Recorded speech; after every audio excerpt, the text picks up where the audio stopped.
This book's called The Singing Mermaid. Read beautifully by Pretty Johnson. Yes, it's The Singing Mermaid Are we by all Julia listening? Donaldson and Lydia Monks. I can't wait to hear this story. Ready? I can't wait. Look. Did you ever go to the Silver Sands on a sunny summer's day? Then perhaps you saw the mermaid who sang deep in the bay. She sang to the fishes in the ocean, to the haddock, the hake and the hog, and they flashed their scales and swished their tails to hear the mermaid sing. Sometimes the singing mermaid sang to the silvery shore. She sat and combed her golden hair, and then she sang some more. She sang to the cockles and mussels, she sang to the birds on the wing, and the seashells clapped and the seagulls flapped to hear the mermaid sing. Be careful with that thing coming. When Sam Sly Circus came to town, Sam took a stroll by the sea. He heard the mermaid singing and rubbed his hands with glee. He said, "Can I make you famous? Can I make you rich? You shall swim in a pool of marble and sleep on a fine feather bed.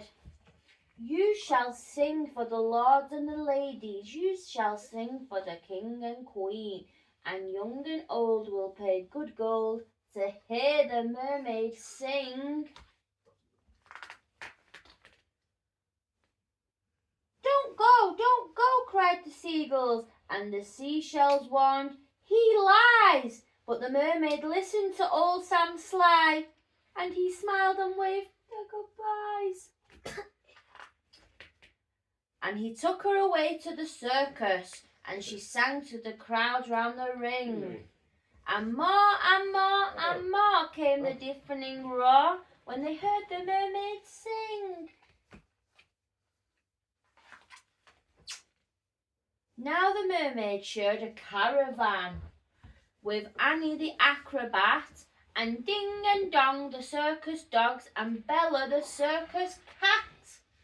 And she made good friends with the jugglers, and the man who walked on fire, and the clown and the tumble-down trousers, and the woman who walked on a wire. But she wasn't friends with old Sam Sly. No, she didn't care for him. He made her live in a fish tank where there wasn't any room to swim. Oh, that's nasty. And there was no pool of marble, there was no feather bed. And when she begged him, "Set me free," he laughed and shook his head. All summer long the circus toured, all autumn, winter, spring, and many a crowd cheered long and loud to hear the mermaid sing. But the mermaid dreamed of silver sands, and she longed for the deep blue sea, and her songs grew sad, and again she said, "I beg you, set me free." But again he laughed and shook his head, and he told her no such thing. Here you will stay, where people will pay to hear the mermaid sing. At Silver Sands, a seagull was flying to his nest, when on the breeze he heard a song, the song he loved the best. And he followed the song to the caravan. Sam Sly was about to lock it, and the seagull watched as he turned the key and slipped it in his pocket. The seagull waited till Sam had gone, then he perched on the window sill, and tap, tap, tap at the window he tapped with his yellow bill.